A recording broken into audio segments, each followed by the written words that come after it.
I am extremely sorry madam, थोड़ा late हो गया, थोड़ा फंस गया था ऑफिस के काम से। It's okay. आपकी वाइफ घर पर है या कहीं और? क्यों? एक्चुअली बच्चों से भी पूछा पर वो थोड़े कंफ्यूज लगे। उनका फोन भी स्विच ऑफ आ रहा है। सब ठीक तो है ना? हाँ हाँ सब ठीक है। असल में वो मायके गई है, कुछ दिनों में आ जाएगी वापस। ओह, क्योंकि मुझे लगा कि अच्छा मेरी मिसेस आएगी तो आपको फोन करने के लिए बोलता हूँ। चलो बच्चों, लेट हो रहा है ना, पार्क जाना है ना। बाय करो ना टीचर को। Bye teacher. बाय। होमवर्क दिया ना, होमवर्क करेंगे फिर हम खेलेंगे। Mister Umesh, yes. एक मिनट, आपकी वाइफ का फोन नहीं आया? एक्सक्यूज मी, बेटा रुकना है यहाँ पे, मैं आता हूँ। आपने कहा था आपकी वाइफ फोन करेंगी। असल में वो मायके गई है, कुछ दिनों में आ जाएगी वापस। अच्छा मेरी मिसेस आएगी तो आपको फोन करने के लिए बोलता हूँ। उनका नंबर भी एक्टिव नहीं है, कहीं कोई प्रॉब्लम तो नहीं है? सच बताऊं, मेरे सब प्रॉब्लम ही प्रॉब्लम है। इनकी आई भाग गई है किसी के साथ, वो चक्कर चल रहा था तो भाग गई। अब आप ही बताएं मैं क्या बताऊं इन दोनों को। इनको बोला इनकी आई मायके गई है, ये दोनों वेट कर रहे हैं कब इनकी आई मायके से वापस आएगी। अब बार बार पूछोगे तो बुरा तो लगेगा ही ना। हम आपको बता दें कि ये लड़की पिछले 11 सालों से इस अवस्था में है। जब इस लड़की की अपनी उम्र तकरीबन 11 साल की थी, तब से पिछले 11 सालों से ये लड़की इस छोटे से कमरे में कैद है और इसने बाहर की दुनिया की एक झलक तक नहीं देखी। चौंक गए ना आप? लेकिन किसने किया इससे कैद और क्यों? क्या इसका उन बच्चों की गायब मां से कोई ताल्लुक था? क्या उन बच्चों की मां वाकई अपने प्रेमी के साथ भाग गई थी या फिर सच्चाई कुछ और ही थी जिसे उसका पति उमेश वागले छिपा रहा था?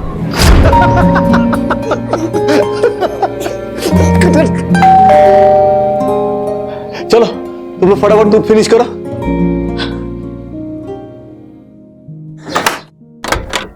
नमस्कार। नितिन, थांबा, ये रुको, अंदर मत आना। अतुल, अवनी, तुम लोग अंदर जाओ, हम लोग बाद में खेलेंगे।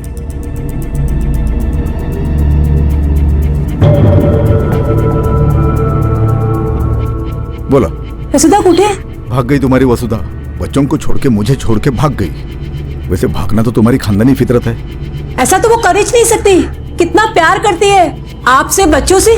ओ भाऊ, ढोंगी थी, उसके हाथ में मेरे घर की चाबियां दे दी, बाइको बनाया उसको, और उसके बदले भी उसने मुझे ये दिया। गलतफहमी हुई आप। कोई गलतफहमी नहीं है, उसको कोई अमीर जवान मिल गया होगा इसलिए औकात दिखाती उसने। बेटा नहीं, कोई बेटा बेटा नहीं है। जाओ चलो यहाँ से, जाओ। बस भाऊ, कोई बात नहीं करनी मुझे, निकलो यहाँ से। भाऊ, उमेश जी, भाऊ थांबा। उमेश,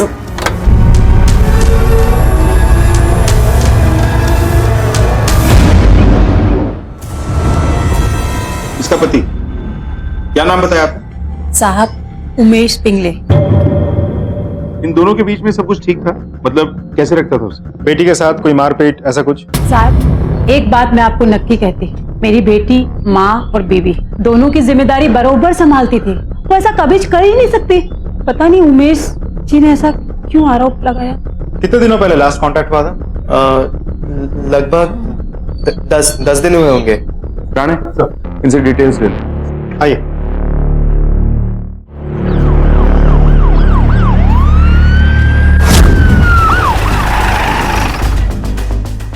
तुम्हारी बीवी 10 दिनों से लापता है?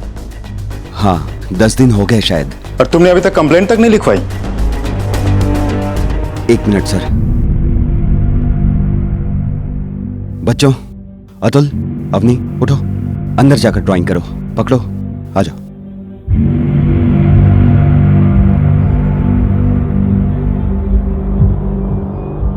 सर, मैं कंप्लेंट क्या करता, वो तो खुद छोड़ के चली गई मुझे। छोड़कर मतलब? क्यों गई? भाग गई है किसी के साथ। देखिए, मेरे बच्चे पहले से ही बहुत डिस्टर्ब हैं। अगर मैं पुलिस कंप्लेन करता तो पूछताछ होती थी, बच्चों को और टेंशन होता था। उमेश, तुम्हारी बीवी सच में ही घर छोड़ के चली गई या तुमने कुछ किया उसके साथ? सर, मेरी बीवी से मैं बहुत प्यार करता था। वैसे ये मेरी दूसरी बीवी है। पहली बीवी 12 साल पहले मर गई कैंसर से। वसुधा तभी हमारे घर पे काम करती थी। मेरी बीवी के मरने के बाद वसुधा ने मेरे घर को बहुत अच्छे से संभाला था। साहब पानी पी लो। मुझे बहुत अच्छी लगने लगी थी। एक दिन मैंने उसे शादी के बारे में पूछा, उसने हाँ कर दी। उसे कोई प्रॉब्लम नहीं थी, प्रॉब्लम तो मेरे माँ बाप को था। बेटा आशीर्वाद लो। कोई जरूरत नहीं, जब मना किया था तो सुना नहीं, अब आशीर्वाद चाहिए। बस बहुत हो गया आप लोगों का। रीति रिवाज का सोचकर आशीर्वाद लेने आए, चुपचाप आशीर्वाद दीजिए। मेरे ही घर में मेरी बीवी को कुछ नहीं बोलने का। आप लोगों को अगर जमता है तो रहो यहाँ पर, नहीं तो निकलो यहाँ से। वसुधा के प्यार के लिए मैंने अपने माँ बाप को घर से निकाल दिया था। शादी करके मैंने एक नई फैमिली लाइफ की शुरुआत की थी। इतना सब कुछ करने के बावजूद भी एक सेकंड में वो सब कुछ छोड़कर चली गई। अतुल, अवनी, ए अवनी बेटा उठो, देखो पापा क्या लाए हैं तुम्हारे लिए। ये लो। वसुधा। पापा मम्मी बाहर गई थी, अब तक आई नहीं। बच्चे भूखे थे मेरे, उनके खाने के लिए कुछ भी नहीं था। वसुधा का कहीं पता नहीं था। उसके कपड़े, थोड़े बहुत गहने जो भी थे वो सब गायब थे। मैंने उसका फोन ट्राई किया लेकिन वो भी अनरीचेबल था। तभी से सब खत्म हो गया। वसुधा का किसी के साथ रिलेशन था क्या? तुम्हें क्यों लगता है कि वो किसी के साथ भाग गई? सर मैंने उसे खुश रखने के लिए सब कुछ किया, सब दिया, लेकिन क्या? सर वो 30 साल की है, मैं 50 साल का। शायद उसे कोई जवान मर्द, उसने सोचा होगा कि मैं उसके लिए बुढ़ा हो गया हूँ, और क्या।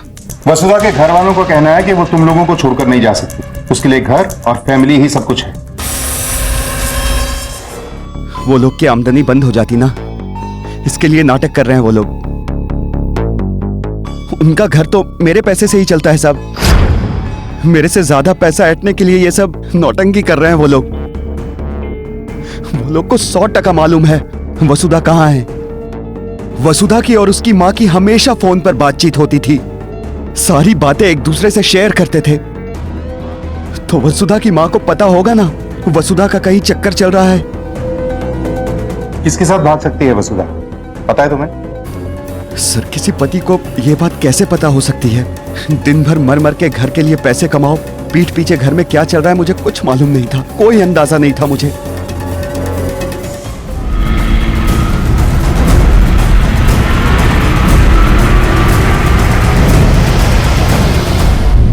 वसुधा का फोन आखिरी बार जिस बस स्टॉप पर ट्रेस किया गया है वहां जाके हमने पूछताछ की, कुछ पता नहीं चला। ना कोई सुराग ना कोई इंसान, किसी ने कुछ नहीं देखा। ऐसा भी तो हो सकता है कि वसुधा का फोन वहां मौजूद था और वो नहीं, इसीलिए शायद किसी ने उसको नहीं देखा। राणे सर, इंक्वायरी करो, वसुधा और उसकी पूरी फैमिली की सारी डिटेल्स निकलवाओ। Okay sir. अवनी, तू उदास क्यों? आइसक्रीम खाने जाना है ना? मम्मी के पास जाना है, मुझे मम्मी की याद आ रही है। हाँ बेटा, दुखी मत। मुझे मम्मी के पास जाना है, मम्मी के पास। सुनो मेरी बात, मम्मी के पास, मम्मी के पास जाना, चुप करो। मम्मी के पास। फैमिली एकदम क्लोज है साहब, मतलब हमारा उनके साथ मिलना जुलना था और हमारे बच्चे भी एक दूसरे के साथ खेलते थे। लेकिन साहब वसुधा भाभी का किसी के साथ चक्कर था या वो भाग गई करके मेरे को मालूम नहीं। इन लोगों के घर में एक लड़का आता था, ऐसे कुछ छोटा मोटा काम करने के वास्ते 2 महीने पहले झगड़ा हो गया, बस उस लड़के ने आना जाना बंद कर दिया। हाँ साहब, बस उसी टाइम पे मैंने उमेश को गुस्से में देखा था। ये पराग कौन है? यहाँ काम करता था? एक नंबर का कमीना आदमी है वो। कुछ लोग होते ना जिनकी नजर गंदी होती है। मेरी बीवी छोड़ो, ये नन्ही सी बच्ची पर वो, इसलिए मुझे उसका गुस्सा आया।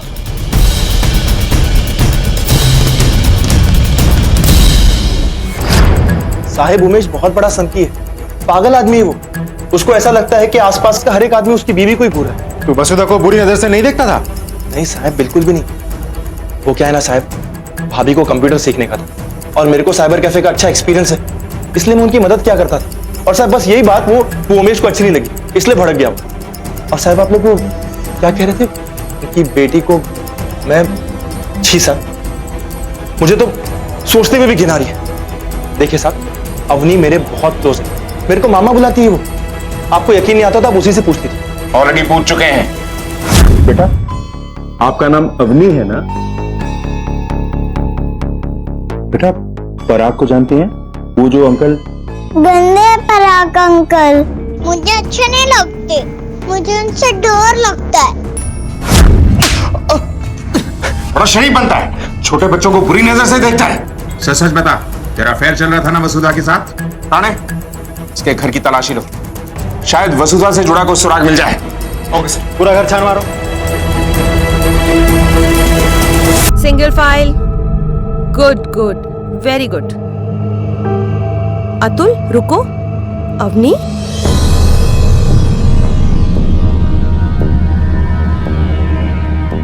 ये निशान कैसा है बेटा? मैम, वो खेलते खेलते लग गया था। पक्का ना? Yes teacher. संभाल कर खेला करो ना, चोट नहीं लगनी चाहिए, राइट? और बेटा, कोई भी प्रॉब्लम हो तो मेरे पास आना, ठीक है? अवनी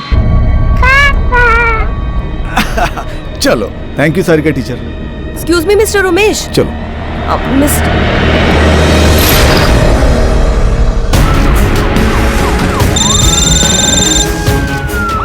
हेलो इंस्पेक्टर साहब, मैं अतुल और अवनी की टीचर सारिका बोल रही हूँ। जी बोलिए। मैंने अतुल और अवनी के गर्दन पर निशान नोटिस किए हैं। निशान? जी, ऐसे निशान जैसे किसी ने पीछे से गर्दन पर पकड़ा हो या मारा हो। दोनों ही बच्चों की गर्दन पे। दरअसल उनकी माँ भी घर में नहीं है। बच्चे भी कभी कभी डरे हुए लगते हैं, कहीं उनके फादर ने ही तो नहीं। बच्चों ने पिता या किसी का नाम लिया?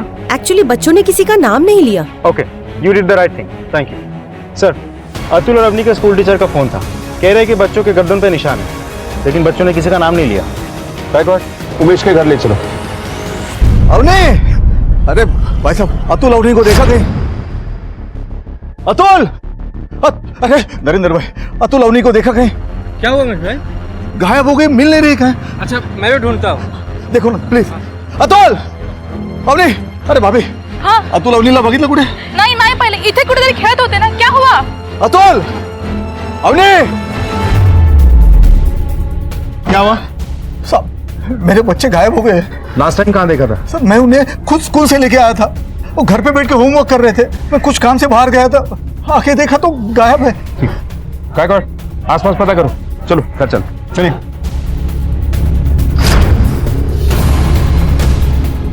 सर कुछ नहीं मिला। ठीक है, तुम बाहर देखो। मैंने आपको पता है, मैंने पूरा घर छान मारा, कोई फायदा नहीं। उमेश, ये चल क्या रहा है? पहले तुम्हारी बीवी लापता है और अब बच्चे। सर आप ये मुझे क्यों पूछ रहे? बच्चों की गर्दन पे घाव के निशान थे, तुमने मारा? वसु ने मारा था, डिसिप्लिन के नाम। मैंने कई बार उसे रोका, लेकिन उसने मेरी एक न मानी। कुछ ज्यादा ही जोर से मारा है। 10 दिन के बाद भी घाव के निशान हैं। कहीं ऐसा तो नहीं कि बीवी गायब है तो सारे इल्जाम उसके ऊपर मर रहे हो? सर, कहीं ऐसा तो नहीं कि वसुधा पहले खुद गायब हुई हो और फिर अपने बच्चों को साथ लेकर गई हो? ऐसा भी हो सकता है वो खुद ना आई हो, किसी की मदद ली हो, शायद उसी की जिसके साथ वो भागी। सर, ये पराग के पुराने और रिसेंट कॉल रिकॉर्ड।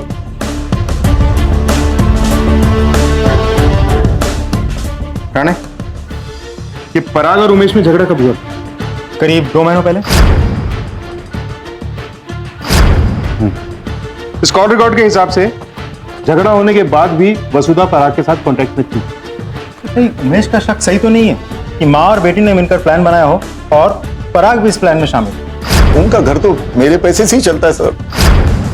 मेरे से ज्यादा पैसा ऐंठने के लिए ये सब नौटंकी कर रहे हैं वो लोग। मतलब उमेश की पहली बीवी की मौत होने के बाद वसुधा ने उमेश के साथ शादी की, हालात का फायदा उठाकर, फिर महीनों महीने पैसे कमाए और उसके बाद नया शिकार। एग्जैक्टली। दूसरों की बीवियों की बड़ी फिक्र होती है तुझे, है ना? साहब ऐसा कुछ नहीं है, आई शपथ, वसुधा वही मेरी दोस्त की नसीब थी, इसलिए मुझे उनकी फिक्र थी साहब। देखिए, अब वो उमेश की बात पे भरोसा मत कीजिए, बहुत बड़ा झोलर मालूम होता है वो। मैं सच कह रहा हूँ आपसे, आप लोग एक बार उससे उगलवाइए तो सही, सारा सच अपने आप बाहर आ जाएगा साहब। लिख के ले लो आप मेरे से, मैंने कुछ नहीं किया सब, मेरे पर भरोसा करो साहब, मैंने कुछ नहीं किया।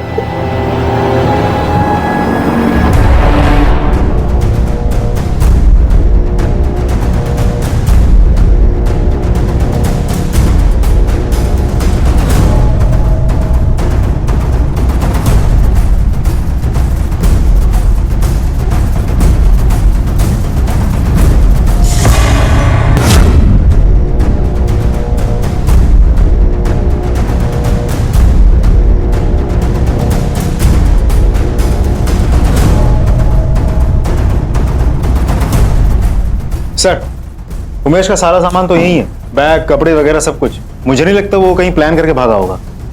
कहीं बच्चों को ढूंढने तो नहीं निकल गया, या फिर कहीं खुद ही खतरे में तो नहीं?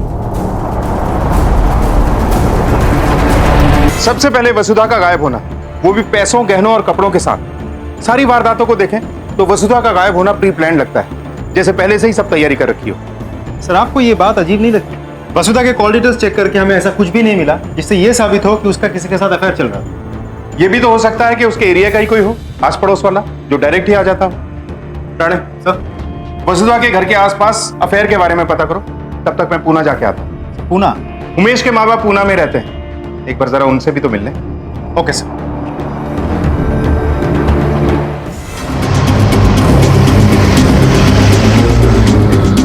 गुस्सा तो आता है सर, लेकिन अपनी औलाद है ना। पहली बीवी को कैंसर था, दिन रात मेहनत करता था, उसका ट्रीटमेंट भी चल रहा था और खर्चा डबल होता। अभी वसुधा उसके यहाँ काम करती थी, पूरा घर संभालती थी। आओ साहब, आदमी को कोई तो चाहिए ना। वसुधा सामने थी 24 तास, सो जम गया दोनों का। अपने आई पापा को घर से निकाल दिया, इसलिए अपने उससे रिश्ता ही तोड़ दिया। बाद में सुना कि वो सब छोड़कर सातारा चला गया। एड्रेस क्या है उस पुराने घर का जहां वो पहले रहता था? सर, तभी से मैं ही रह रहा हूँ यहाँ पे, भाड़े पे। या पहले जो रहता था उमेश पिंगले, कभी आया था कोई सामान लेने वगैरह, या कोई बात हुई हो आपसे? नहीं सर, ऐसा तो कुछ नहीं हुआ। ऐसा कैसे हो सकता है? घर बदलने के बाद लेटर्स वगैरह चेक करने, फॉर्मेलिटीज खत्म करने, कोई सामान रह गया उसे लेने, लोग तो वापस आते ही हैं। 16 साल की लड़की, घर में काम करने वाले से उन्होंने शादी कर ली। ना जाने लोग क्या क्या बोल रहे थे। फिर सब वसुंधरा और उनकी छोटी बहन के साथ घर छोड़ के सब चले गए। छोटी बहन? हाँ साहब। लोग अपनी आमदनी छुपाते हैं, तुमने अपनी बेटी को ही छुपा दिया। आप क्या बोल रहे हैं? कब बताएंगे आप कि आपकी एक बेटी भी है? सच क्या है हम जान चुके हैं, अब तो झूठ मत बोलिए। साहब, मुझे माफ कर दीजिए, मैं आपको सब बताती। साहब, वो हमारी फैमिली बहुत बड़ी थी, सबको संभालना जम नहीं रहा था। इसीलिए वासु ने जब बोला कि वो मेरी छोटी बेटी राशि को अपने साथ लेकर जाएगी तो मैं मान गई। अच्छा है ना, इसका भविष्य सुधर जाएगा। अच्छे घर में रहेगी तो अच्छे घर में शादी भी होगी इसकी। येऊ दे तिला माझ्या बघ। हो बरोबर आहे, पण जावे बाबू को चलेगा? आई, उमेश जी तो इतने अच्छे हैं कि मैं क्या बताऊं। ये सोचकर कि मेरे बेटी का भविष्य सुधर जाएगा, चमक जाएगा, इस बोल के साहब मैंने ले जाने के लिए हाँ कह दिया। 6 महीने के बाद वसु का फोन आया, बोली कि राशु लफड़ा करके भाग गई है। राशि भाग गई? मैं उसका अच्छा करने गई और मेरी नाक कटा दी उसने। अब सब हंसेंगे हम पर, पता है? गलती कर दी मैंने जो उसको मैं इधर लेकर आई। साहब, बासु बेचारी का कहना भी तो सही था ना। वसुधा ताई है राशि की, वो राशि को बहुत प्यार करती थी। वो तो राशि को तकलीफ में देख भी नहीं सकती थी। और वो राशि नालायक भाग गई। मुझे तो इस बात का डर था साहब कि कहीं राशि की वजह से उसका घर ना टूट जाए। कितना बुरा लगा होगा उमेश जी को। उस दिन के बाद से मेरी बेटी मेरे लिए मर गई, कभी नहीं सोचा मैंने उसके बारे में। मतलब तुमने अब तक अपनी बेटी की गुमशुदगी की रिपोर्ट तक नहीं लिखवाई? मुझे इतनी शर्म आई कि मैंने उसकी गुमशुदा की रिपोर्ट नहीं लिखवाई साहब। सर, इस केस में तो जैसे जवाब मिलने से पहले ही नए सवाल जुड़ जाते हैं। पहले वसुधा गायब, फिर उसके बच्चे, अब उसके पति उमेश। आई नो ये केस कॉम्प्लिकेटेड है, बस कोई सुराग मिलने की देरी है। सर, हमने सारे सस्पेक्ट से पूछताछ कर ली, सबके फोन रिकॉर्ड्स भी चेक कर लिए, कुछ नहीं मिला। और अब ये नई कहानी, वसुधा की छोटी बहन राशि। क्या हुआ सर, क्या सोच रहे हैं? उस दिन जब उमेश के घर में हम लोग तलाशी ले रहे थे तो कोई चीज थी जो खटकी थी। चलो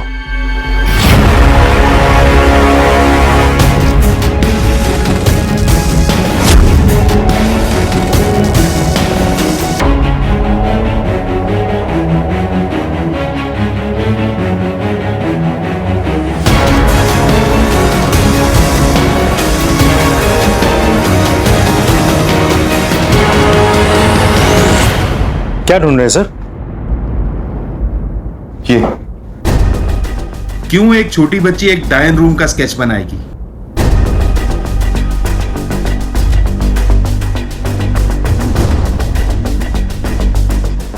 सर, यहां तो कोई दरवाजा नहीं है।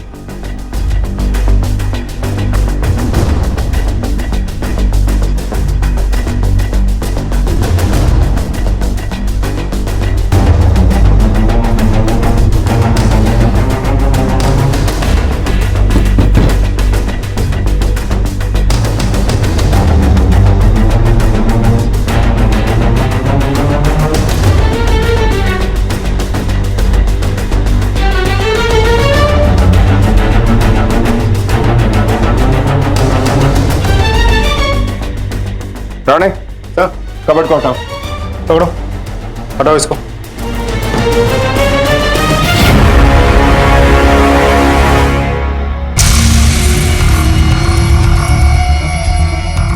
तोड़ दो ताला, ताला तोड़ो।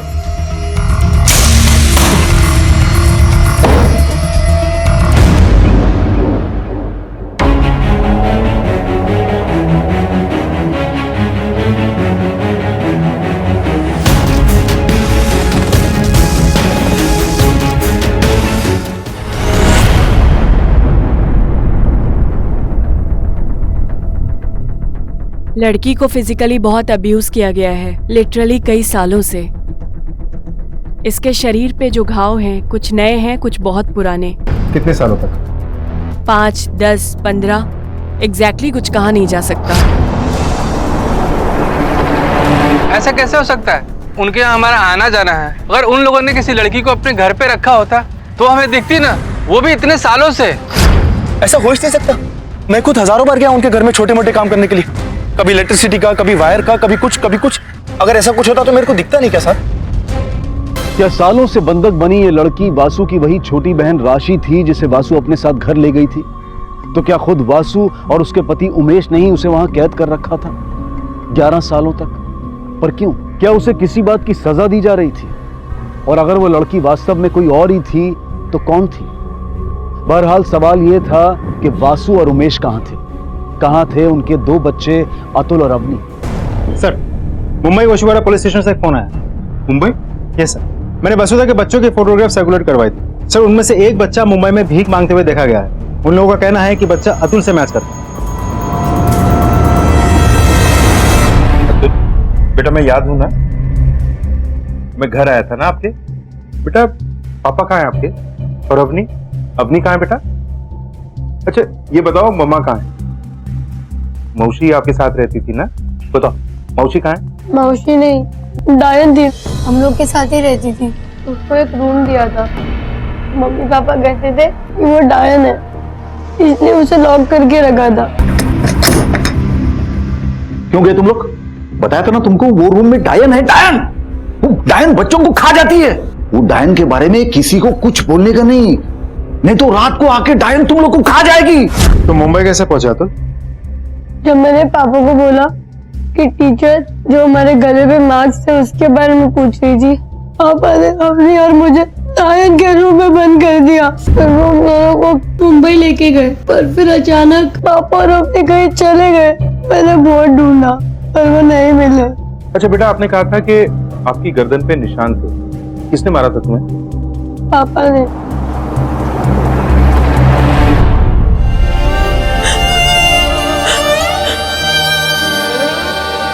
राशु, राशु देख, क्या आई? ये तेरा भाऊ नितिन, पहचान इसको। राशु देख, ताई याद है तू मेरे को चिंता की ताई? राशु तुझे याद है ना, तेरी बासु ताई तुझे लेकर गई थी उस दिन, तू खूब रोई थी। तेरे को जाने का नहीं था, तू गांव में रहना चाहती थी, याद है ना राशु? बासु इसको लेके जा। बच्चे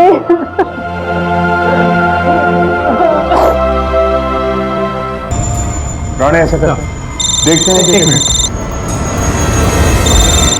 हेलो, सारंगपुर चौकी नासिक से कांस्टेबल भट्ट बोल रहा हूँ साहब। सर, आपने जो सर्च अलर्ट भेजा था वो उमेश पिंगले को लोकेट किया गया है। Very good. कहाँ लोकेट किया? नासिक में लोकेट किया गया साहब। नेपाल के लिए टिकट बुक करा रहे थे। नजर रखो, कहीं जाने मत देना। आगे का प्लान ऑफ एक्शन बताता हूँ। ओके सर, उमेश को लोकेट कर लिया, नासिक में है। चलो सर। चल बोल। मैंने बोला ना साहब, मैंने कुछ नहीं किया। मैंने मेरी बीवी को बहुत समझाया, लेकिन उसने अपनी बहन को लॉक करके रखा था उस रूम में। अच्छा, उसने अपनी ही बहन को 11 साल तक रूम में लॉक करके रखा था? क्यों? वो जलती थी, क्योंकि राशि जवान थी ना। जलती वो थी, रूम में उसने लॉक किया था, तो तू क्यों भागा? मैं डर गया था साहब, मेरी जान को, मेरे बच्चों की जान को खतरा था। किससे? वसुधा से। कहानी बनाना बंद कर। तू जानता है ना वसुधा कहाँ है?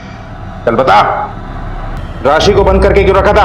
हाँ, आपको बोला ना, मैंने नहीं, वसुधा ने बंद करके रखा था क्योंकि जलती थी वो उससे। हमें एक बार, सिर्फ एक बार मेरे अतुल से मेरी मुलाकात करवा दो साहब। पहले तू सच बोल। बाहर से झूठ बोल रहे हैं 100%। समझ में नहीं आता प्रूफ कैसे करें। मुझे तो लगता है सुमेश ने वसुधा को मारा है, लेकिन इसे साबित करने के लिए भी कम से कम वसुधा की बॉडी का मिलना बहुत जरूरी है। डॉक्टर कुलकर्णी। हेलो। आज राशि के सारे टेस्ट कंक्लूड किए और वो सेक्सुअली एक्टिव थी। पिछले कुछ हफ्ते पहले तक उसके किसी के साथ संबंध थे, और इतना ही नहीं, वो माँ भी बन चुकी है।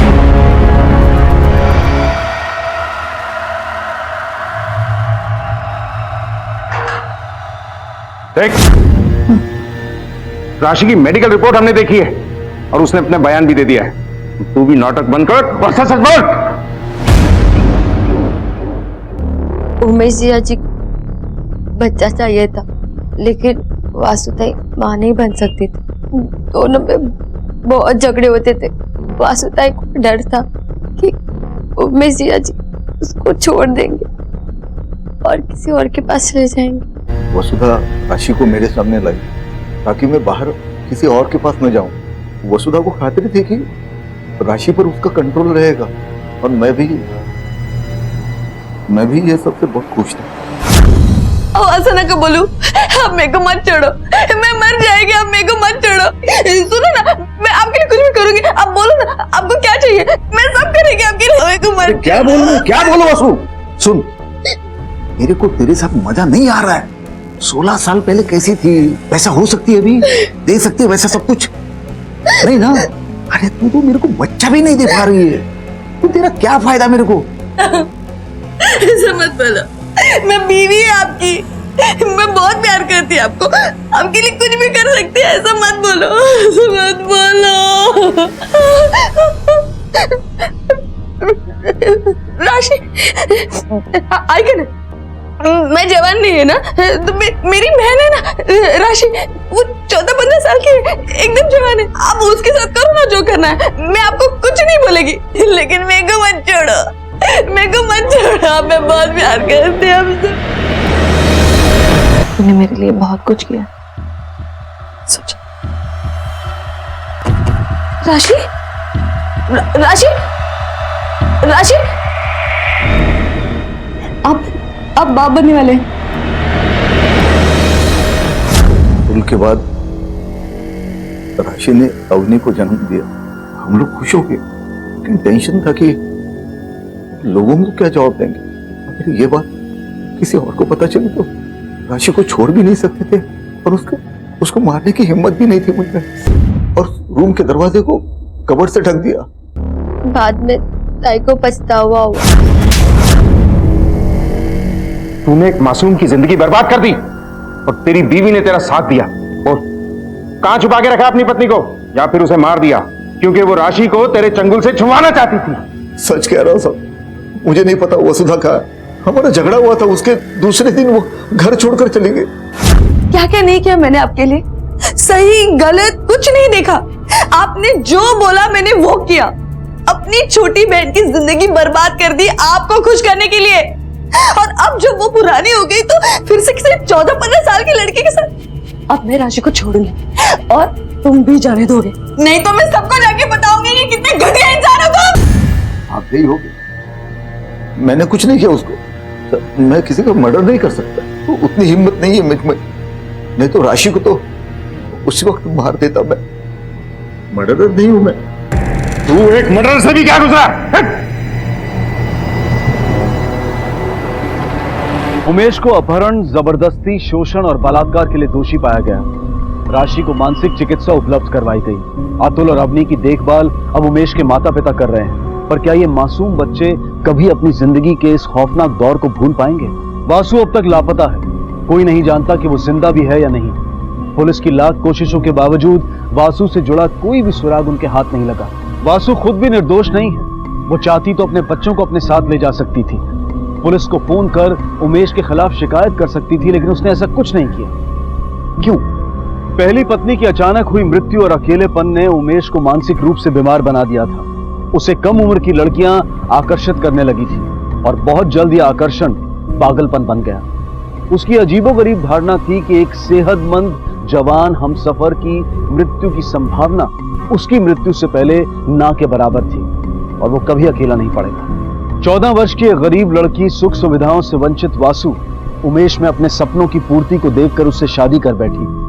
उसकी खुशी पर अपना सब कुछ, यहां तक कि अपनी छोटी बहन को भी निछावर कर बैठी। असल में वो अपने ही गुनहगार से प्यार कर बैठी थी। छोटी उम्र से ही अपनी हर जरूरत के लिए उमेश पर निर्भर वासु के लिए उसका कष्टदाता ही उसका जीवन दाता बन चुका था।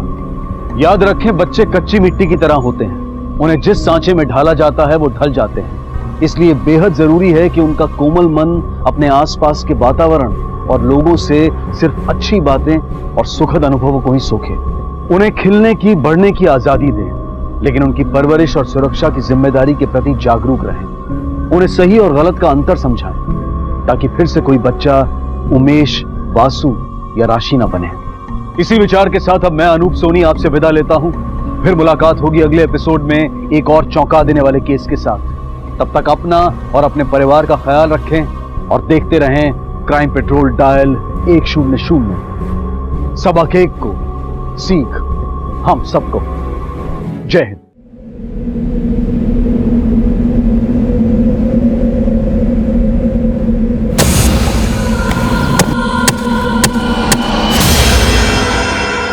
नमस्कार, आदाब।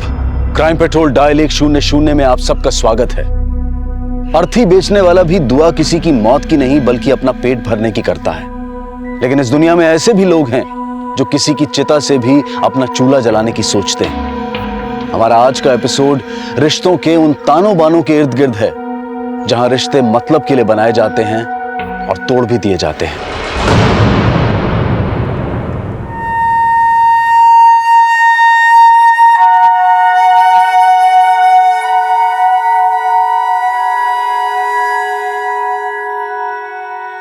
कहाँ चले गए तुम इतने दिनों से?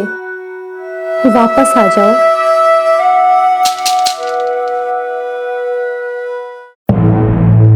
लागे अब ससुराल वाले ज्यादा तंग करने लगे हैं तने। तो क्या भाई की खबर भी ना लेने देंगे तने?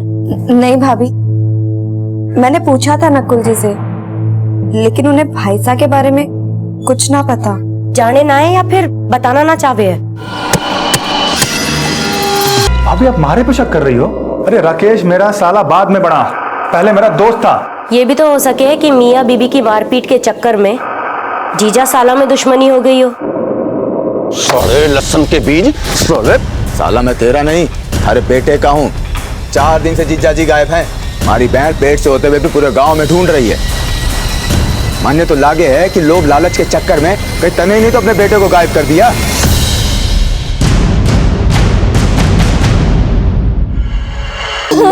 अरे राम, ये थारे दामाद नकुल की जमीन है। सोच क्या रहे हो? दामाद है तो बख्श दोगे? कोई बख्शे या ना बख्शे, लेकिन मेरी बहन बाकुरी को उसकी पति की हत्या का भौताड़ा जरूर मिलेगा। राकेश थारी बहन का पति होने से पहले मारा बेटा था। मौताना पर माराक बनता है। तो ठीक है भाइयों, सोच क्या रहे हो? उठाओ इसे और ले चलो उस नकुल लंगड़े के घर। राकेश जी, कोई रोको। बाकुरी, संभाल अपने आप को। मर को थारो राकेश। और जब तक उसका मौताना ना मिलेगा, ये लोग उसे चिता भी नसीब ना होने देंगे।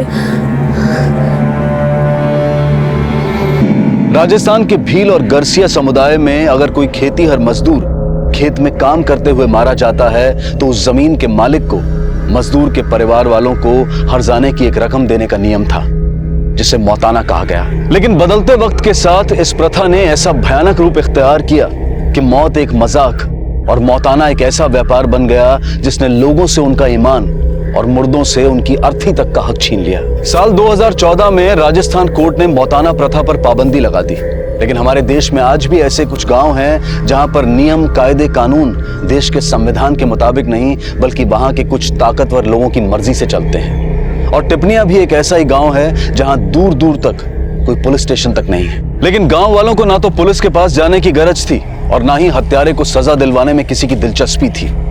और मौताना के नाम पर ऐसा खेल खेला जाने वाला था कि जिसमें सिर्फ कानून की ही नहीं बल्कि ह्यूमन राइट्स की भी धज्जियां उड़ने वाली थी। मारे से मोताना वसूल हो गए। मारे को ना पता था कि मारी बेटी का पति मारे ही बेटे का हत्यारा निकलेगा। अरे मैंने नहीं मारा राकेश को। अरे ये प्रपंच किसी और को सुनाना। सीधे सीधे अपना पाप मानो और मोताने की हामी भरो। अरे सोच क्या रहे हो? एक दिन का समय है तुम्हारे पास, हम कल फिर आएंगे। अगर कल तक तुमने मोताने की हामी नहीं भरी तो तुम्हारा हुक्का पानी बंद। राकेश 4 दिन पहले से गायब था, यानी उसकी लाश भी 4 दिन पहले ही गाड़ी गई होगी। तो फिर 4 दिन बाद गांव वालों को कैसे पता चला कि नकुल ने अपने खेत में राकेश की लाश को कहां गाड़ रखा था? मैंने कुछ ना पता साहब। जब मैं वहां पहुंची तो सब बोल रहे थे कि नकुल ने इनको मारा है। नकुल राकेश जी की बहन को भी घड़ा मारता था साहब। शायद इसी बात को लेकर दोनों जीजा साला में झगड़ा हुआ होगा साहब। तो नकुल ने ये बात मानी, अपना गुनाह कबूल किया, वो मताना देने के लिए राजी हुआ? मैंने कुछ ना पता साहब। मैंने बस अपने पति का अंतिम संस्कार करना है और ना देख सकूं उन्हें इस हालत में। यह सब उस हरिराम की चाल है साहब। अपना बेटे को मार के हमारी जमीन में गाड़ दिया ताकि मारे से मोताना वसूल सके। आरोप तो कोई भी किसी पे लगा सकता है। साला जीजे को नहीं मार सकता तो फिर बाप बेटे को कैसे मारेगा? अरे पैसे का यार है साहब वो, उसे बेटे की कुछ ना पड़ी। अपने बेटे से कम उम्र की तो लुगाई लेके आया हुआ है वो। पहले इन्होंने मेरे बेटे को मारा, अब मेरी बेटी की जान के पीछे पड़े हुए। पति रोज उसे मारता है, ससुर रोज गालियां निकालता है, अपना दुखड़ा रोज मेरे पास आके रोती रहती है। साहब मुझे तो डर है कि कहीं उसकी जान भी ना चली जाए, ये उसे मार ना दे। उसने अपनी बेटी भी ब्याही ना साहब, तो हमसे नकदी और 1 किला जमीन ली और वो सोचता है कि मेरे लंगड़े बेटे से अपनी बेटी ब्याह के उसने हम पे एहसान किया है। वो जैसा भी हो, तुम्हारी बहू का चेहरा बता रहा है, भले लोग तुम भी नहीं हो। मारता है तू अपनी बीवी को? अब साहब मियाँ बीवी में अनबन तो होती है, कभी कभी हाथ उड़ जाता है, लेकिन इसका ये मतलब तो नहीं कि मैं अपनी बीवी को प्यार ना करता। अपनी बीवी से प्यार करता है तो फिर बीवी के भाई को किस नफरत में गाड़ दिया तूने? और मैंने कभी अपने दुश्मन की कब्र ना खोदी, मैं अपने दोस्त को कैसे गाड़ूंगा साहब? साहब भले ही भाई साहब की लाश नकुल जी के खेत से मिली है, लेकिन नकुल जी ने भाई साहब को नहीं मारा। पति के डर से कुछ छुपा तो नहीं रही ना तुम हमसे? फिर तुम्हें अपने पति से इतनी भी शिकायत नहीं कि वो तुम्हें मारता है? औरत क्या शिकायत करेगी साहब। भाई साहब को बोलती तो वो नकुल जी को 2 बातें कहकर चुप हो जाते। और पिता ने तो कभी सुनी ही नहीं हमारी। क्या तुम्हारे पिता इतने गए गुजरे हैं कि मोताना के लालच में अपने बेटे की हत्या का षड्यंत्र रचे? षड्यंत्र का तो पता नहीं साहब, पर हाँ लालची तो है वो। गड़ी लाश आंखों से तो दिखती नहीं, ये कैसे मालूम हुआ कि नकुल के खेत में लाश किस जगह पर गड़ी थी? साहब मैंने नहीं पता, मैंने तो सुना कि नकुल के खेत में हमारे बेटे की लाश है। मैं दौड़ के आया, देखा तो गड्ढा खोदा हुआ था, उसमें राकेश था। लाश गड्ढे में थी तो गड्ढा किसने खोदा? मैंने नहीं पता, पहले से लोग वहां मौजूद थे। आप तो जानते होंगे कि गड्ढा किसने खोदा। मैं और हमारे आदमी तो हरिराम के बाद पहुंचे थे वहां। राकेश की हत्या का राज समझने के लिए पुलिस अब ये जानने में जुटी थी कि अगर राकेश को मारकर गाड़ दिया गया था तो वो शख्स कौन था जिसने हत्या के 4 दिन बाद नकुल के खेत में वो गड्ढा खोदा जिसमें राकेश की लाश मिली। सिंह वो जो भी था ये जानता था कि राकेश की लाश यहाँ गड़ी हुई थी, और अगर नकुल ने राकेश को गाड़ा था तो ये गड्ढा खोदने वाला जरूर नकुल का राजदार होगा, जो ये चाहता था कि नकुल फंस जाए। और अगर राकेश की हत्या मोताना के लालच में हुई है तो ये काम हरिराम के इशारे पे हो सकता है। सर हरिराम लालची है, ये गांव वाले भी बता रहे थे, लेकिन जिस दिन राकेश गायब हुआ उस दिन आसपास के खेत वालों ने राकेश और नकुल को दोनों को यहाँ देखा था। ये खेत नकुल का है और वो राकेश का। दोनों जीजा साले दोपहर का खाना साथ ही खाया करते थे। सर पता चला है जिस दिन राकेश गायब हुआ उस दिन हरिराम के घर पूजा और भोज का कार्यक्रम था। नकुल ही नहीं बल्कि आधा गांव हरिराम के घर पे था, लेकिन नकुल और राकेश खेत पे आए थे। अगर हरिराम के घर पे पूजा और भोज था और आधा गांव वहां था तो सिर्फ नकुल और राकेश ही खेत पर क्यों आए थे? साहब राकेश जी को खेत पर घना काम था, वो तो पूजा तक ना रुकने वाले थे, लेकिन मैंने ही उन्हें पूजा तक रोक कर रखा था। हो गई पूजा खत्म, अब जाऊं मैं खेत पे? हाँ बाबा जाइए। राकेश रुक रुक, मैं भी तेरे साथ चलता हूँ। ये पूजा पाठ तो चलती रहती है, लेकिन रोटी तो मेहनत करके मिलेगी। सही कह रहा, चल। अरे आरती तो ले ले, भगवान को भोग लगवा दिया है, खा के जाओ। आपको देर हो रही है, खेत पे जाना है। चलो कोई नहीं, तुम खेत पे जाओ, मैं वहीं भिजवा दूंगा। हाँ ठीक है, ले। मैं तो उनके लिए खाना लेकर जाने वाली थी, लेकिन मैं पेट से हूं ना, इसलिए मेरी ननद वंदना खाना लेकर गई। हाँ साहब, उन दोनों के लिए खाना मैं ही लेकर गई थी। जब तुम खेत में पहुंची तब राकेश और नकुल दोनों थे वहां? हाँ साहब। सर दोपहर तक तो राकेश खेत में ही था, फिर उसके बाद वो चला गया था। बहुत छोड़ के वो काम पे आया। तू कह रहा काम छोड़ के चला गया, कुछ छिपा तो नहीं रहा ना तू हमसे? नहीं साहब, वो सच में चला गया था। कहाँ चला गया था? वो बांसवाड़ा जाना था उसको। बांसवाड़ा क्यों? ये तो नहीं पता, लेकिन वहां किसी से मिलने वाला था। सिंह, ये राकेश के कॉल रिकॉर्ड्स निकलवाओ, उसके फोन की आखिरी लोकेशन भी पता करो, क्योंकि अगर ये नकुल झूठ बोल रहा है तो तुरंत पकड़ा जाएगा। सब थारी है मजाल कि तेरे हमारी बहन पाखुरी को घर से निकाला? हाँ करे हो, बोल कहाँ ही करेगा? वो तेरे छोरे की विधवा है, गुजारे भत्ते का 25 लाख और जमीन जायदाद का आधा हिस्सा देना पड़ेगा। थारी धमकी से न डरने वाला मैं। तो फिर तैयार हो जा, अभी मैं पंचों को लेके आता हूँ। देख, अगर अपनी बहन से रिश्ता रखा ना तो गुजारा भत्ता तो क्या, मोताने की हिस्से से भी जाएगा। तेरी बहन मारी नहीं, पंचों की भी आंख की किरकिरी है, मरना है कि उसके साथ।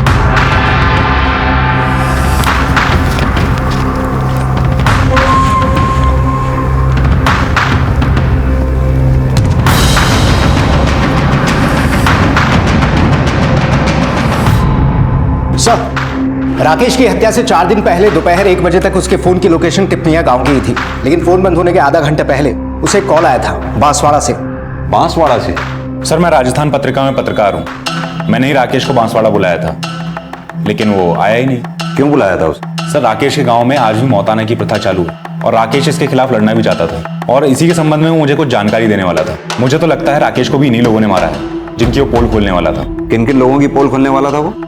सर, सरपंच और उसके गुंडे तो हैं ही, लेकिन कुछ और लोग भी हैं जो मुर्दों की चिता छीनकर अपने फायदे के चूल्हे जला रहे हैं। सब मिलकर उस परिवार को भड़काते हैं जो मौताना का लेनदार होता है, और मौताना की रकम से एक मोटा हिस्सा सरपंच हड़प लेता है।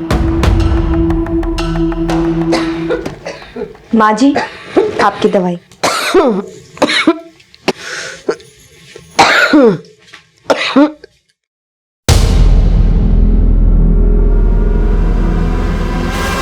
आज से ये हमारे साथ रहेगी।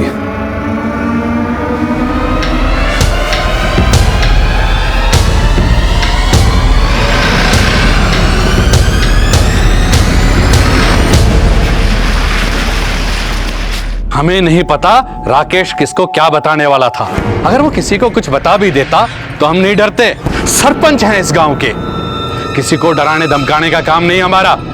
जो भी करते हैं डंके की चोट पर करते हैं। मरे हुए लोगों की लाश पे डंके बजाते हो, जिंदा लोगों के साथ क्या करते होंगे इसका अंदाजा है हमें। लेकिन राकेश को आपने डंके की चोट पे नहीं मारा सरपंच जी, क्योंकि अगर आप ऐसा करते तो मौताना वसूलने का खेल खेल नहीं पाते आप। हमने किसी को नहीं मारा। अरे सारा गांव बोल रहा है कि राकेश को नकुल ने मारा है, पर आप पुलिस वालों को तो जलेबी घुमाने में मजा आता है। घुमाओ, खूब घुमाओ, इस केस को नहीं घुमा पाओगे। केस तो एक और बनेगा आप पर सरपंच जी। मौताना पर कोर्ट ने पाबंदी जो लगा रखी है, और उस पाबंदी को हटाने की अर्जी भी हमने दे रखी है। राकेश की लाश ले जाने दी, ये ना समझना कि हम डर गए। 34 गांव के मुखिया मेरे साथ हैं। मेरे नाम का सम्मान निकला ना तो सारे जिले में आग लग जाएगी, आग। सिंह, अगर अभी हमने मौताना पे कार्रवाई की तो राकेश की हत्या का मुद्दा दब जाएगा। वो पत्रकार धीरेन कह रहा था कि राकेश सरपंच के अलावा और कई लोगों की पोल खोलने वाला था। पता करो कि कहीं उसमें हरिराम तो शामिल नहीं, क्योंकि राकेश की हत्या सिर्फ उसकी आवाज दबाने के लिए ही नहीं, मौताना वसूलने के लिए भी हुई है।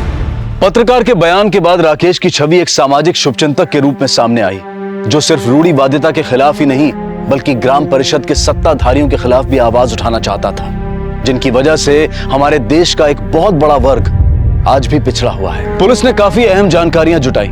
पुलिस ये भी जान चुकी थी कि राकेश की गर्भवती पत्नी अब राकेश के उस जीजा के परिवार के साथ रहने लगी थी जिसे सिर्फ गांव वालों ने ही नहीं बल्कि खुद उसने भी अपने पति का हत्यारा बताया था। बाकुरी ज्यादा रोया नहीं करते, बच्चे पे बुरा असर पड़ेगा।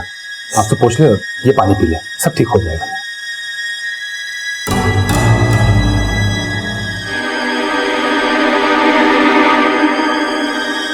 ए नकुल, बाहर आ। हाँ, आया। नकुल जी पे बड़ी जल्दी भरोसा कर लिया था ना? नहीं, तुम्हारा मतलब कल तक तो तुम उनको भाई साहब का खूनी मान रही थी और आज यहाँ? उस विधवा को यहाँ रख के पुलिस की नजरों में उठने की मत सोच। गांव में सरपंच की चलती है, नजदीक का पुलिस थाना भी 70 किलोमीटर की दूरी पर है। सरपंच के गुंडे हमें काट के गायब भी करा देना तो भी पुलिस तक खबर ना पहुंचेगी। बाकुरी बहादुर की बहन है और बहादुर है सरपंच का चमचा। बहन को सहारा देकर के भाई को मैं अपने मुताबिक चलाऊंगा, क्योंकि पुलिस बहन के साथ है। अब होगा यूं कि पुलिस भी अपने साथ होगी और पंचो और हरिराम की चाल भी पता चलती रहेगी। बहन है तो क्या हुआ, गांव के नियम से तो बढ़ के ना है ना। खत्म, मारा और बाकुड़ी का रिश्ता खत्म। 100 गिरगिट मरे होंगे तब ये लंपट पैदा हुआ होगा। अभी जीजा जीजी का पाठ पढ़ा रहा था और राखी का बंधन भूल गया। राखी तो बढ़ गई सूली। ये बताओ कि आंगन में गाड़ना है कि चौराहे पे? ना, अभी यो सब ना करना। अभी तो बस यो जुगाड़ करना है कि पुलिस को ये यकीन हो जाए कि राकेश की हत्या नकुल ने ही की है। नकुल जेल जाएगा, हम मोताना उसके बाद से वसूल लेंगे। सर, टिपनिया गांव में जितना मौताना वसूला जाता है उसका 20 से 40% पंच लेते हैं। उसका कुछ हिस्सा वो अपने पाले हुए गुंडों में बांट देते हैं। लेकिन चौंकाने वाली इंफॉर्मेशन ये मिली है कि बाकुरी का भाई बहादुर सरपंच का राइट हैंड है और हरिराम की भी उससे साठगांठ है। जिन लोगों से मौताना मांगा जाता है उन्हें सिर्फ धमकियां नहीं दी जाती, बल्कि पैसा ना होने पर हरिराम से कर्जा भी दिलवाया जाता है। और जो लोग कर्जा नहीं चुका पाते हैं, हरिराम उनका जीना हराम कर देता है। कई लोग आज भी कर्ज चुका रहे हैं। कई लोगों की जमीन आज भी हरिराम के पास गिरवी पड़ी है। और हाँ सर, हरिराम की बीवी सुषमा भी एक ऐसे ही कर्जदार की बेटी है। 3 साल पहले बाप कर्जा नहीं चुका पाया तो हरिराम ने बेटी का हाथ मांग लिया। हरिराम का बेटा राकेश शुरू से इसके विरोध में था, तभी से बाप बेटे के बीच अनबन शुरू हो गई थी। सिंह, तो हो सकता है कि हरिराम ने ही अपने बेटे राकेश को मार डाला हो, लेकिन फिर भी इससे पहले हमें बाकुरी के भाई बहादुर की कहानी समझनी होगी। सर, एक बात बहादुर की बहन बाकुरी की भी खटक रही है। वो राकेश की बीवी थी, उसे हरिराम और अपने भाई के बारे में कुछ ना कुछ तो पता होगा। लेकिन बाकुरी तो अपने पति का हत्यारा नकुल को मानती है, और अगर वो ऐसा सोचती है तो फिर उसके घर में क्यों रह रही है? तुम इस बाकुरी से बात करो, मैं इस बहादुर से बात करता हूँ। साहब आप लोग गलत समझ रहे हो साहब। भला मैं क्यों चाहूंगा कि हमारी बहन विधवा हो? अपने जीजा का मौताना तो चाहता ही था ना तू, और पंच के इशारे पे लोगों को मौताना देने के लिए धमकी देता है। तेरा जीजा सबकी पोल खोलना चाहता था, पता था ना तुझे? नहीं साहब, लेकिन हमारे जीजा हमेशा पंचों का साथ छोड़ने के लिए बोलते थे। मैं क्या करता साहब, जब से होश संभाला है साहब तो पंचों के ही टुकड़ों पे पला। पेट के चक्कर में सब भटक गया था। लेकिन अब नहीं साहब, अब मैं अपने बहन बाकुड़ी के साथ हूं, भले ये गांव उसके खिलाफ हो। अगर तू अब अपनी बहन के साथ है तो फिर अपने साथ क्यों नहीं रखा अपनी बहन को? अगर मैं अपनी बहन बाकुड़ी को अपने साथ रखूंगा साहब तो ये पंच हम दोनों को गांव से बाहर निकाल देंगे। तेरी बहन राकेश का हत्यारा नकुल को मानती थी, तो फिर अब नकुल के घर में क्यों रह रही है? चक्कर क्या है ये? साहब, मैं मानती हूँ कि मैंने पहले नकुल जी पर शक जताया था, लेकिन वह हमारी गलत फहमी थी साहब। और ये गलत फहमी दूर कैसे हुई?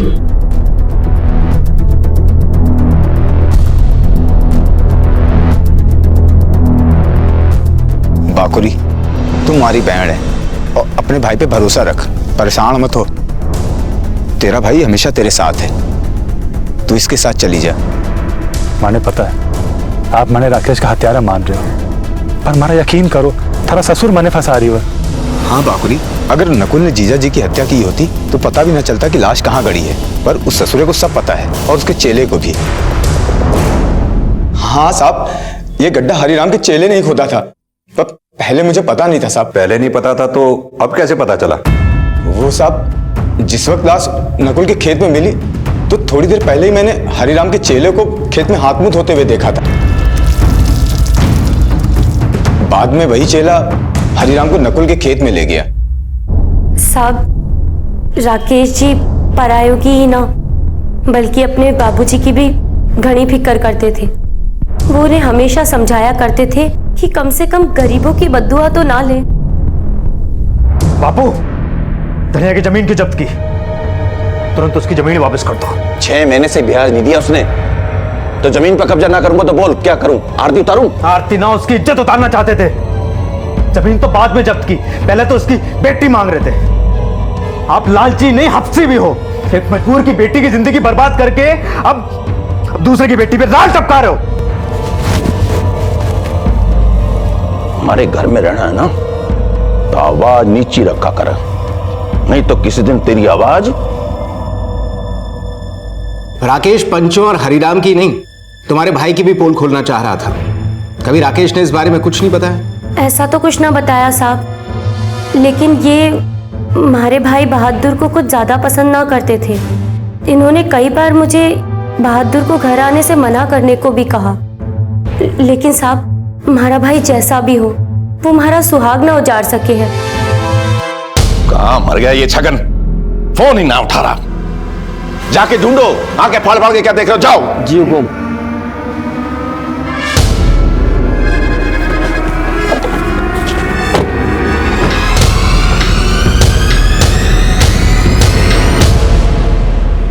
मैं मानता हूं कि गड्ढा मैंने ही खोदा था साहब, लेकिन मैंने छोटे मालिक को नहीं मारा था साहब, ना ही मैंने उनको गाड़ा था साहब। तो क्या फिर हरिराम ने मार के गाड़ा?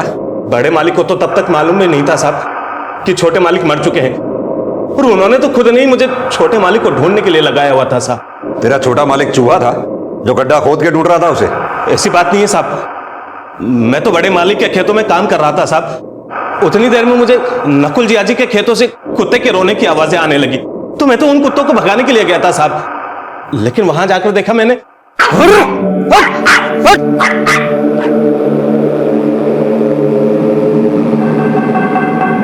बड़े मालिक को नकुल जी के ऊपर पहले से ही शक था साहब, इसीलिए मैंने उस उथली हुई जमीन को खोदा था साहब।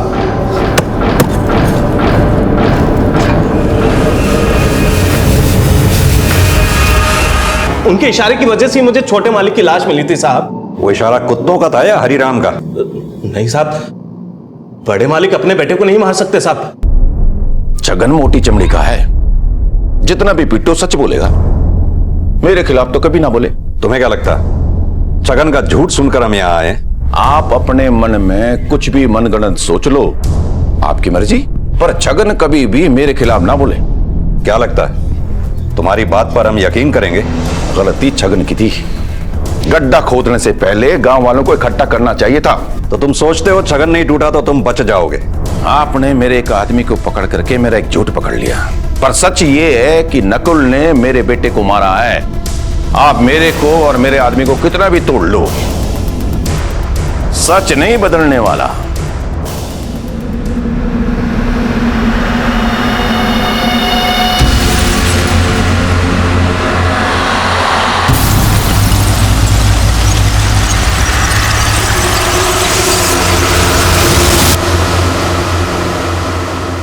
अरे जीजी, अरे लेटी रहो। पेट से हो ना? हमारी वजह से आपको कितनी दिक्कत हो रही है? नहीं, हमारी तो किस्मत में ही सेवा करना लिखा है।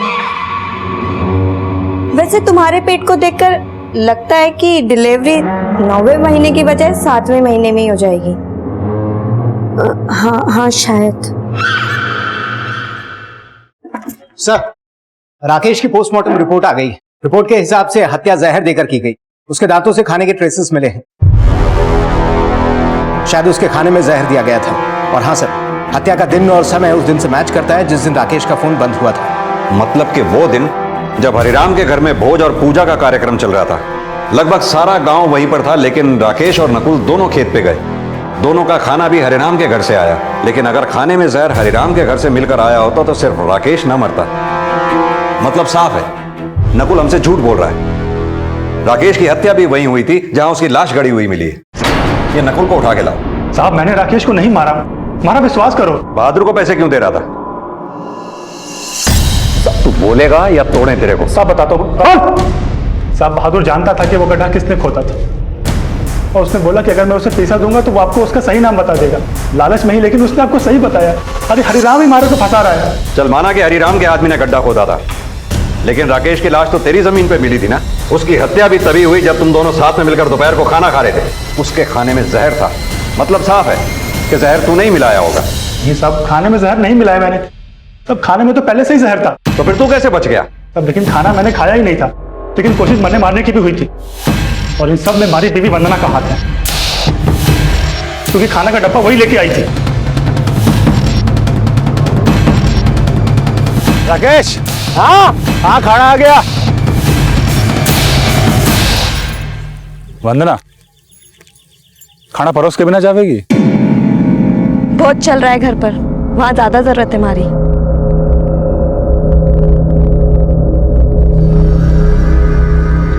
तो सच में काम होगा, बुरा मत मान। यार राकेश, देख साले होने के नाते नहीं, एक दोस्त के नाते तुझसे पूछता हूँ, ये वंदना इसलिए तो उखड़ी उखड़ी नहीं रहती कि शादी से पहले इसका कोई चक्कर था? अरे ना ना, ऐसा कुछ ना है। उस दिन इतना परेशान था कि मैं बिना कुछ खाए चला गया, और जब थोड़ी देर बाद वापस लौटा तो देखा राकेश मरा पड़ा था, तो मुझसे झाग आ रही थी। राकेश, हे राकेश, राकेश, राकेश। वंदना तो मारे से छुटकारा चाहती ही थी, लेकिन वो अपने भाई से भी चिढ़ती थी, क्योंकि उसने अपने बहन की शादी मुझ जैसे लंगड़े से करा दी।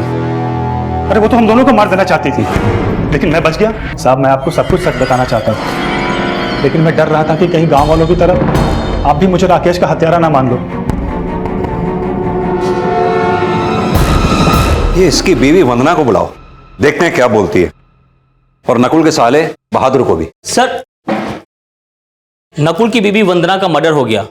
गांव वालों को वंदना की लाश हरिराम के खेत में मिली। व्हाट? सर, वंदना का फोन हरिराम के खेत से मिला। वंदना के फोन से आखिरी बार कॉल हरिराम के घर लैंडलाइन पर किया गया। सिंह, नकुल ने बोला था कि राकेश की लाश के उसके खेत में गड़े होने का राज वंदना ने हरिराम को बताया था। कहीं ऐसा तो नहीं नकुल की गिरफ्तारी के बाद हरिराम को यह लगा हो कि वो नकुल से अपने बेटे की हत्या का मौताना नहीं मांग पाएगा, जिसकी वजह से उसने वंदना को मार के नकुल पे शक पक्का किया और बेटे के बाद बेटी की हत्या का मौताना मांगने लगा। सर, बहादुर गायब है, उसके घर पे भी ताला लगा है और उसका फोन भी बंद है। पता करो ये बहादुर के गायब होने का राज क्या है, तब तक मैं इस हरिराम की खबर लेता हूँ। साहब, हमारी बेटी वंदना ने हमारे को कुछ ना बताया। ये तो नकुल और उसके बाप की चाल है, अपने को सच्चा साबित करने के लिए पहले हमारी बेटी वंदना पे आरोप लगाए, और आप उनकी बातों पे यकीन करके मारे से बोल रहे कि मैंने अपनी बेटी को मार दिया। लेकिन तुम्हारी बेटी की लाश तुम्हारे ही खेत में मिली। नकुल ने मार के डाला होगा। वंदना की जब हत्या हुई तब नकुल जेल में था और तुम्हारी बेटी ने तुम्हें कॉल किया था। साहब, मेरे से किसी कोई बात ना हुई। तुम्हारी बेटी ने लैंडलाइन पे तुम्हें फोन किया था और 2 मिनट 14 सेकंड तक बात हुई थी उससे। साहब, मैं आपको कितनी बार बताने लग रहा हूँ कि मेरी कोई किसी से बात ना हुई। हाँ, हो सकता है कि हमारी बीवी सुषमा से उसकी बात हुई हो। हाँ साहब, वंदना से हमारी बात हुई थी। वो बाकुरी के बच्चे को लेकर। बच्चे को लेकर क्या? साहब, वो कह रही थी कि बाकुरी की शादी को 5 महीने हुए हैं, लेकिन उसके पेट में जो बच्चा है वो 7 महीने का है। सर, मैंने पता किया, सुषमा से बात करने से पहले वंदना बाकुरी के डॉक्टर से मिली थी। उसी ने उसको बताया कि बाकुरी 7 महीने की प्रेग्नेंट है। ये बात भी साफ है कि बाकुरी और राकेश की शादी 5 महीने पहले ही हुई।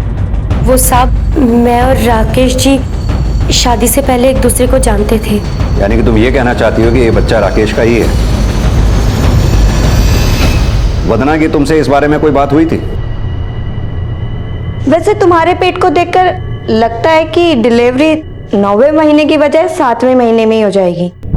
साहब, वंदना को ऐसा लग रहा था, लेकिन मैं उसको सच ना बता पाई। लेकिन उसे पता लगता ही उसकी हत्या क्यों हो गई? और ये बहादुर कहाँ है? मैंने ना पता साहब। तो ये तो पता होगा कि जिस दिन राकेश की हत्या हुई उस दिन खाने का टिफिन तुमने ही वंदना को दिया था और उस खाने में जहर था। आप ये कहना चाहो साहब कि मैंने अपने ही पति को जहर वाला खाना खिलाया? तो अब तुम ये कहना चाहोगी कि उस खाने में जहर वंदना ने मिलाया था? मैंने कुछ समझ ना आ रहा साहब। ठीक है, तुम जा सकती हो।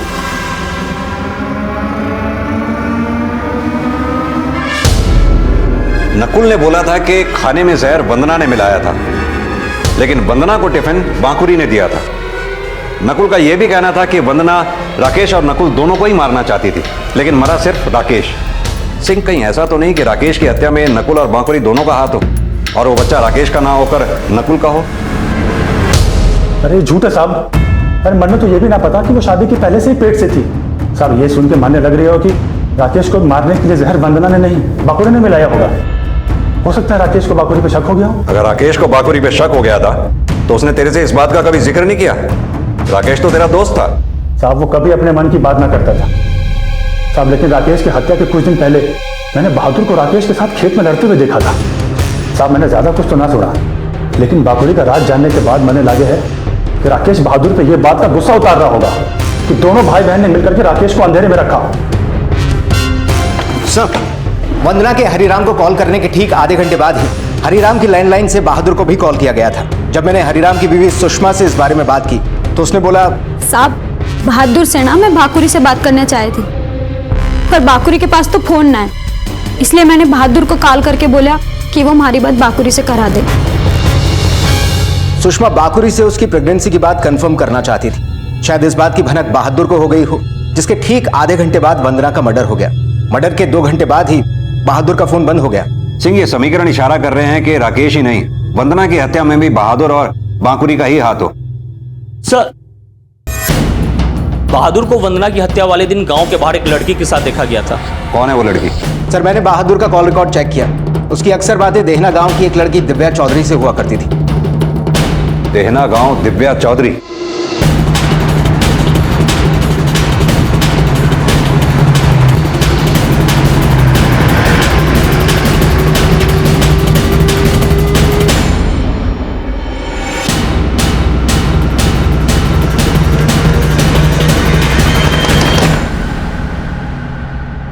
जी कहिए। दिव्या यहीं रहती है? जी मेरी बेटी है, बोलिए। हमें उससे बहादुर के बारे में कुछ बात करनी है। बहादुर ने मुझसे शादी का वादा किया था साहब, लेकिन जब मैंने उसे बताया कि मैं आखिरी बार कब मिली थी बहादुर से? कल साहब। अरे दिव्या, तू यहाँ? फोन क्यों नहीं उठा रहे हो मेरा? मैं थोड़ा बिजी था। बहाने बनाना छोड़ो और मुझे बताओ, मुझसे शादी कब करोगे? तुमको पता है ना मैं पेट से हूँ। तू परेशान मत हो, मैं सब ठीक कर दूंगा। हाँ, कल तक का वक्त है तुम्हारे पास, और नहीं तो इस बार मैं पुलिस के पास जाऊंगी। पहले बोलता था कि बहन की शादी हो जाएगी फिर मुझसे शादी करेगा, लेकिन साहब उसकी बहन के साथ एक परेशानी हो गई थी। परेशानी? कैसी परेशानी? साहब उसकी बहन का रेप हो गया था। What? रेप? हाँ साहब, बोलता था जब तक उसकी बहन इस परेशानी से न उबर जाए वो मुझसे शादी नहीं करेगा। किसने किया था उसकी बहन के साथ रेप? ये मुझे नहीं पता साहब। तो तुम्हारे साथ रेप हुआ था? किसने किया था? क्या राकेश ने तुम्हारा रेप किया था और तुमने उसी से शादी कर ली? उनसे गलती जरूर हुई थी, लेकिन उनके साथ रहकर मैंने ये जाना कि वो एक अच्छे इंसान हैं। तुमने ये बात हमें पहले क्यों नहीं बताई? उनकी एक खोट के कारण मैं उनकी अच्छाइयों पर दाग न लगाना चाहती थी साहब। ये बांकुरी वाकई राकेश पे कोई दाग नहीं लगाना चाहती थी, या राकेश ने जो दाग इसे दिए ये दोनों भाई बहन मिलकर उसका बदला ले रहे थे? सर, अभी अभी टिपनिया गांव से फोन आया था, गांव के बाहर ही बहादुर की लाश मिली है। सर, हरिराम की लैंडलाइन से पिछले 2 साल से बहादुर को कॉल हो रहे हैं, जबकि राकेश और बाकुरी की शादी 5 महीने पहले हुई। हरिराम का कहना है कि वो अपने मोबाइल से ही बहादुर को कॉल किया करता था, वो भी कभी कभी। वंदना की मौत से पहले सुषमा ने ही बहादुर को कॉल किया। बाकुरी ने पहले कहा था कि राकेश को बहादुर का उनके घर आना जाना अच्छा नहीं लगता था, और नकुल ने भी राकेश और बहादुर को खेत पे झगड़ते हुए देखा था। सिंह, कहीं ऐसा तो नहीं इन सब हादसों के पीछे सुषमा और बहादुर इन दोनों का ही हाथ हो? चुप रहोगी तो मुंह खुलवाना हमें भी आता है। हमने सब पता कर लिया है। तुम्हारे और बहादुर के बीच अफेयर तुम्हारी और हरिराम की शादी के पहले से ही था। बहादुर, मुझे बाबे के साथ ना रहना, ये अपने साथ ले चल। अभी तुझे भगा ले गया तो मैं खिलाऊंगा क्या? अभी मेरे हालात अच्छे नहीं है। हमारे ब्याह के बाद भी मैं और बहादुर एक दूसरे से छुप छुप के मिला करते थे, लेकिन बहादुर ने मैंने अपने साथ भगाने की बजाय अपनी बहन बाकुरी का ब्याह हरिराम के बेटे राकेश से करने की बात बोली। ऐसे चोरी चुपके से मिलते रहे तो हम लोग पकड़े जाएंगे। मैं एक काम करता हूँ, मैं हरिराम के बेटे राकेश को दोस्त से अपना जीजा बना लेता हूँ, उसके बाद फिर उसके घर जाना पड़ जाएगा। बहादुर ने राकेश को खूब शराब पिलाई और उसे नशे की हालत में अपनी बहन बाकुरी के कमरे में भेज दिया, और उसने बहादुर को घर न आने की धमकी भी दी। हमें डर लग गया कहीं वो हरिराम को हमारा राज न बता दे, बस इसलिए हमने उसे मारने की योजना बनाई।